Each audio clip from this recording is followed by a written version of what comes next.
Hello, everyone. This is Kim, and we are on Genesis 37, which is the story of Joseph, which is one of my favorites. And so I was happy to see we were there. And I'm going to get started. Thanks for joining me for this read. So Jacob settled again in the land of Canaan, where his father had lived. Jacob's son Joseph was now 17 years old. His job, along with his half brothers, the sons of his father's wives Bilhah and Zilpah, was to shepherd his father's flocks. But Joseph reported to his father some of the bad things they were doing.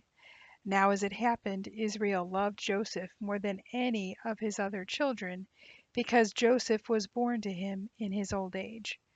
So one day Jacob gave him a special gift, a brightly colored coat. His brothers, of course, noticed their father's partiality and consequently hated Joseph. They couldn't say a kind word to him. One night Joseph had a dream and promptly reported the details to his brothers, causing even deeper hatred. "Listen to this," he proudly announced. "We were out in the field binding sheaves, and my sheaf stood up and your sheaves all gathered around it and bowed low before it." "So you want to be our king, do you?" his brothers derided, and they hated him, both for his dream and for his cocky attitude. Then he had another dream and told it to his brothers. "Listen to my latest dream," he boasted. "The sun, moon, and 11 stars bowed low before me." This time he told his father as well as his brothers, but his father rebuked him. "What is this?" he asked. "Shall I indeed and your mother and brothers come and bow before you?" His brothers were fit to be tied concerning this affair, but his father gave it quite a bit of thought and wondered what it all meant. One day Joseph's brothers took their father's flocks to Shechem and grazed them there. A few days later Israel called for Joseph and told him, "Your brothers are over in Shechem grazing the flocks. Go and see how they are getting along, and how it is with the flocks, and bring me word." "Very good," Joseph replied. So he traveled to Shechem from his home at Hebron Valley. A man noticed him wandering in the fields. "Who are you looking for?" he asked. "For my brothers and their flocks," Joseph replied. "Have you seen them?" "Yes," the man told him. "They are no longer here. I heard your brothers say they were going to Dothan." So Joseph followed them to Dothan and found them there. But when they saw him coming, recognizing him in the distance, they decided to kill him. "Here comes the master dreamer," they exclaimed. "Come on, let's kill him and toss him into a well and tell father that a wild animal has eaten him. Then we'll see what will become of all his dreams." But Reuben hoped to spare Joseph's life. "Let's not kill him," he said. "We'll shed no blood. Let's throw him alive into this well here. That way he'll die without our touching him." Reuben was planning to get him out later and return him to his father. So when Joseph got there, they pulled off his brightly colored robe and threw him into an empty well. There was no water in it. Then they sat down for supper. Suddenly they noticed a string of camels coming towards them in the distance, probably Ishmaelite traders who were taking gum, spices, and herbs from Gilead to Egypt. "Look there," Judah said to the others. "Here come some Ishmaelites. Let's sell Joseph to them. Why kill him and have a guilty conscience? Let's not be responsible for his death, for after all he is our brother." And his brothers agreed. So when the traders came by, his brothers pulled Joseph out of the well and sold him to them for 20 pieces of silver, and they took him along to Egypt. Some time later Reuben, who was away when the traders came by, returned to get Joseph out of the well, and when Joseph wasn't there, he ripped at his clothes in anguish and frustration. "The child is gone, and where shall I go now?" he wept to his brothers. Then the brothers killed a goat and spattered its blood on Joseph's coat, and took the coat to their father and asked him to identify it. "We found this in the field," they told him. Is it Joseph's coat or not? Their father recognized it at once. Yes, he sobbed, it is my son's coat. A wild animal has eaten him. Joseph is without doubt torn in pieces. Then Israel tore his garments and put on sackcloth, and mourned for his son in deepest mourning for many weeks. His family all tried to comfort him, but it was no use. I will die in mourning for my son, he would say, and then break down and cry. Meanwhile, in Egypt, the traders sold Joseph to Potiphar, an officer of the Pharaoh, the king of Egypt. Potiphar was captain of the palace guard, the chief executioner. About this time, Judah left home and moved to Adullam and lived there with a man named Hira. There he met and married a Canaanite girl, the daughter of Shua. They lived in Chezib and had 3 sons, Er, Onan, and Shelah. These names were given to them by their mother, except for Er, who was named by his father.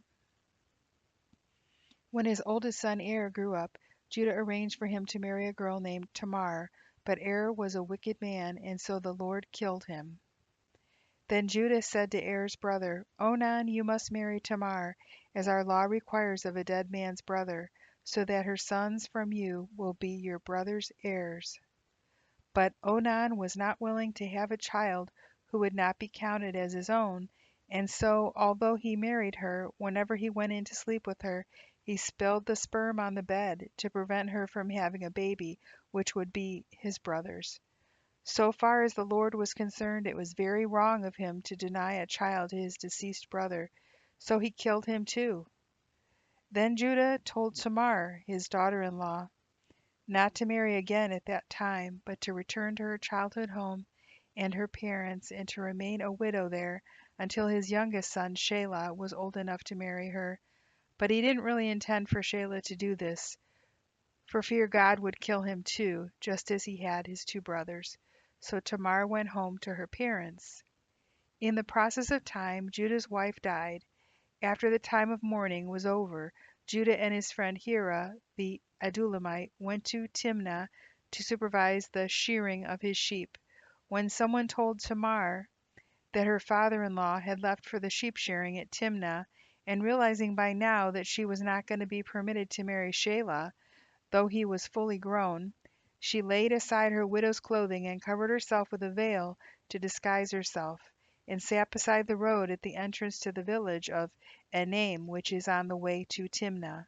Judah noticed her as he went by and thought she was a prostitute, since her face was veiled.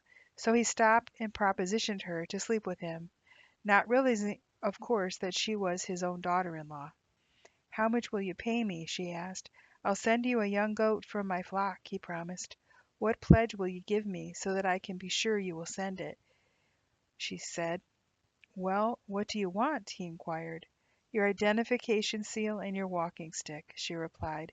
So he gave them to her, and she let him come and sleep with her, and she became pregnant as a result. Afterwards, she resumed wearing her widow's clothing as usual. Judah asked his friend Hira, the Adullamite, to take the young goat back to her and to pick up the pledges he had given her, but Hira couldn't find her. So he asked around of the men of the city, "Where does the prostitute live who was soliciting out beside the road at the entrance of the village?" "But we've never had a public prostitute here," they replied. So he returned to Judah and told him he couldn't find her anywhere, and what the men of the place had told him. "Then let her keep them," Judah exclaimed. "We tried our best. We'll be the laughing stock of the town to go back again." About 3 months later, word reached Judah that Tamar, his daughter-in-law, was pregnant, obviously as a result of prostitution. "Bring her out and burn her," Judah shouted. But as they were taking her out to kill her, she sent this message to her father-in-law: "The man who owns this identification seal and walking stick is the father of my child. Do you recognize them?" Judah admitted that they were his, and said, "She is more in the right than I am, because I refused to keep my promise to give her to my son Shelah, but he did not marry her." In due season, the time of her delivery arrived, and she had 2 sons. As they were being born, the midwife tied a scarlet thread around the wrist of the child who appeared first, but he drew back his hand and the other baby was actually the first to be born. "Where did you come from?" she exclaimed, and after he was called Perez, meaning bursting out. Then soon afterwards the baby with a scarlet thread on his wrist was born, and he was named Zerah. When Joseph arrived in Egypt as a captive of the Ishmaelite traders, he was purchased from them by Potiphar, a member of the personal staff of Pharaoh, the king of Egypt. Now this man Potiphar was the captain of the king's bodyguard and his chief executioner. The Lord greatly blessed Joseph there in the home of his master, so that everything he did succeeded. Potiphar noticed this and realized that the Lord was with Joseph in a very special way, so Joseph naturally became quite a favorite with him. Soon he was put in charge of the administration of Potiphar's household and all of his business affairs. At once the Lord began blessing Potiphar for Joseph's sake. All his household affairs began to run smoothly. His crops flourished and his flocks multiplied. So Potiphar gave Joseph the complete administrative responsibility over everything he owned. He hadn't a worry in the world with Joseph there, except to decide what he wanted to eat. Joseph, by the way, was a very handsome young man. One day at about this time Potiphar's wife began making eyes at Joseph and suggested that he come and sleep with her. Joseph refused. "Look," he told her, "my master trusts me with everything in the entire household. He himself has no more authority here than I have. He has held back nothing from me except you yourself, because you are his wife. How can I do such a wicked thing as this? It would be a great sin against God." But she kept on with her suggestions day after day, even though he refused to listen and keep out of her way as much as possible. Then one day, as he was in the house going about his work, as it happened, no one else was around at the time, she came and grabbed him by the sleeve, demanding, "Sleep with me." He tore himself away, but as he did, his jacket slipped off, and she was left holding it as he fled from the house.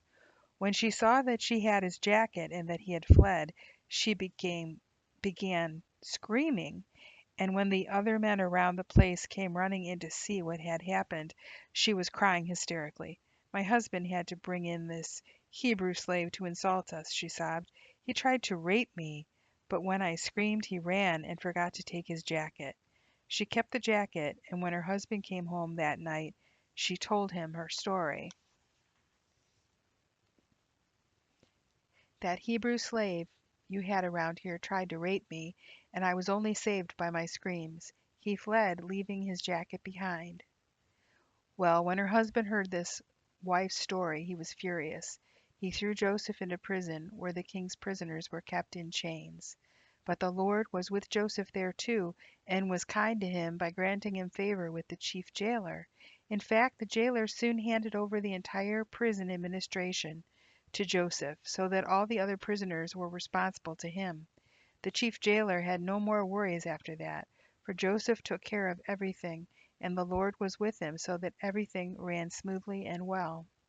Some time later it so happened that the king of Egypt became angry with both his chief baker and his chief butler, so he jailed them both in the prison where Joseph was, in the castle of Potiphar, the captain of the guard, who was the chief's executioner. They remained under arrest there for quite some time, and Potiphar assigned Joseph to wait on them. One night each of them had a dream. The next morning Joseph noticed that they looked dejected and sad. "What in the world is the matter?" he asked. And they replied, "We both had dreams last night, but there is no one here to tell us what they mean." "Interpreting dreams is God's business," Joseph replied. "Tell me what you saw." The butler told his dream first. "In my dream," he said, "I saw a vine with 3 branches that began to bud and blossom, and soon there were clusters of ripe grapes. I was holding Pharaoh's wine cup in my hand, so I took the grapes and squeezed the juice into it and gave it to him to drink." "I know what the dream means," Joseph said. "The 3 branches mean 3 days. Within 3 days Pharaoh is going to take you out of prison and give you back your job again as his chief butler. And please have some pity on me when you're back in his favor and mention me to Pharaoh, and ask him to let me out of here, for I was kidnapped from my homeland among the Hebrews, and now this, here I am in jail, when I did nothing to deserve it." When the chief baker saw that the first dream had such a good meaning, he told his dream to Joseph too. "In my dream," he said, "there were 3 baskets of pastries on my head. In the top basket were all kinds of bakery goods for Pharaoh, but the birds came and ate them." "The 3 baskets mean 3 days," Joseph told him. "3 days from now Pharaoh will take off your head and impale your body on a pole, and the birds will come and pick off your flesh."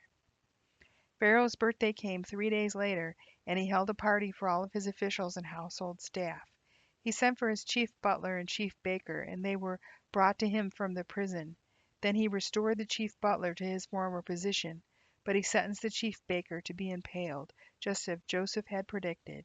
Pharaoh's wine taster, however, promptly forgot all about Joseph, never giving him a thought. And that is all the reading today for Joseph. Joseph. For Joseph, and I will start again tomorrow on chapter 41.